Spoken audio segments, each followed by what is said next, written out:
Yo, it was really good on my day ones. Welcome back to the channel. The last video, it was sort of a motivational video to show you and recap what's happened in the past 10 years of my nursing career. And the whole goal of that was to motivate at least one person, and I hit my goal. And my goal is always going to be to influence one person. Should you know me as a person, I don't care about views, I don't care about followers, I care about just doing good. So with that being said, let's talk about my first year in the Air Force as a nurse. A lot has happened in this first year. So I commissioned on August 1st. I kind of kept that under wraps until the paperwork was finalized. And when I did join, a lot of people were surprised because I gave up a lot of money as a travel nurse to go and do that. For anyone who's been around like very successful people, you will come to find that money does not fulfill a lot of your desires and what you want to do in life. There's a book that I read a while back called A Purpose-Driven Life. I forgot who the author was, but in the book A Purpose-Driven Life, it basically describes a life worth living and one that you could reap and sow your fruits from. As you see in my journey throughout my nursing career, I worked very hard to get to where I'm at, and I am in a place of practice, or should I say a place where I am absolutely happy to be at right now. So last August I went to OTS. That was something else. So it's 2 months of rigorous training, and as a nurse you're just like, oh, this is good. It's a good break from the bedside. I get to my next destination. I'm not gonna tell you what hospital I'm at. Let's just say I'm somewhere in Texas. The hospital that I'm working with right now, they put me on a 2-month orientation, and the whole orientation process was like any orientation process, a checklist of things, and it's a checklist of things just to see where you are, you know, as a critical care nurse. When I joined, like let's say I came in with sufficient amount of knowledge. To me, it was like a walk in the park. Of course, like just basically brushing up on like the little things, like, you know, what to chart and whatnot. So I came in also with my master's in nursing informatics, so I knew exactly what I wanted to do with my practice. And once I got to where I wanted to be, I was afforded a lot of opportunities this first year. I came off of orientation, and then I went on my first deployment, and I wouldn't really say it was a full 6-month deployment. Let's say it's a TDY, temporary duty, and it was exactly 35 days in Connecticut. It was one of the COVID missions that Biden enacted back in 2020, so I got to do one of those. So I checklist of that. Get back from TDY, or deployment. Yeah, again, I wouldn't really call it deployment, even though it's considered deployment. Came back from TDY and basically started working on the things I've always wanted to work with. I started networking with my assistant officer in charge, and he basically networked me with the right people to start working with informatics. So in the Air Force, I learned that you will have your primary duty, and then you will have your officer duty. This is what teaches you not only to be a leader, but also teaches you the politics and how to get along with people and how to get things done.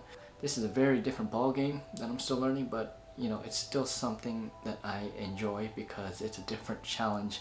And since I'm already proficient and I'm considered an outlier in my practice, I know what I'm doing in my practice. However, this skill set as a leader is something that I want to develop. As a nurse, this first year, I didn't come in shocked. Why? Because I knew what I was doing at the bedside.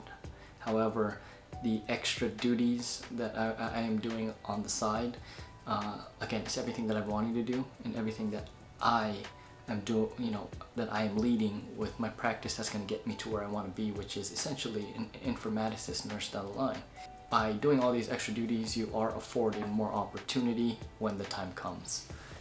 So fast forward, I want to say 3-4 months, maybe a little bit more. Ended up taking a break and, you know, going to vacation in the Philippines. Didn't get much of that footage. You know, my first year as a nurse, I didn't get much of that footage because I really wanted to enjoy it, and it was like more so of a personal thing. Believe it or not, I tried to vlog, but I just did not feel the magic, and I feel like it has to have like some kind of meaning behind it for me to vlog. So I just put the camera down and enjoy my vacation. So one of the things that I'm able to do right now is actually teach as well. So I've been doing a lot of like teaching classes, especially with a lot of the equipment. If you've ever used a Belmont, like I know how to teach that. I don't teach CRT, I don't do ECMO, even though I've done it in the past. It's just I just don't want anything to deal with that. A lot of what I'm doing has a lot of leadership traits specific to like a lot of orientees and things that they have to learn. I recently did 2 cardiac lectures, and believe it or not, I was given a card, like what's it called? It's just a thank you card, but you know, makes me feel appreciated. As an officer, I am doing informatics. I help with Cerner and also a program called Elaris. So if you are familiar with information systems, basically the communication information systems and information dissemination, and how they all intercorrelate and how you extract data and basically use that data to better your care. So I am what you call a patient outcomes expert. I deal a lot with the quality of care. So is it everything that I've wanted?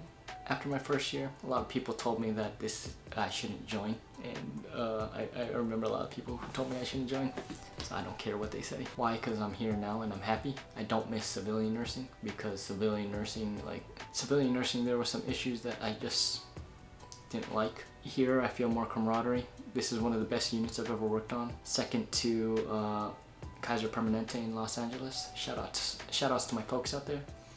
There's a lot of field training and a lot of things that you do. I forgot to say that I went to a place called eMeds. So eMeds is really cool. I can't really tell you what happens at eMeds, but it's field training for medical personnel. Slated to go to CCAT sometime end of next year. So a lot of stuff going on. So a lot of stuff, exciting things going on. I really don't regret any of the decisions I made, but I'm happy with where I'm at. So for those who are wondering, it's everything I've ever wanted. If you are a nurse and you want to go in, let me know. I'll hook you up with my recruiter. You might get a different recruiter, but the whole recruitment process is stringent. If you want me to talk about that video, give this video a thumbs up, and also let me know in the comments below. But I will be doing FAQ soon. I will be trying to do more videos. I want to feature some more Air Force nurses to kind of discuss their experiences. So yeah, hope you guys are doing well.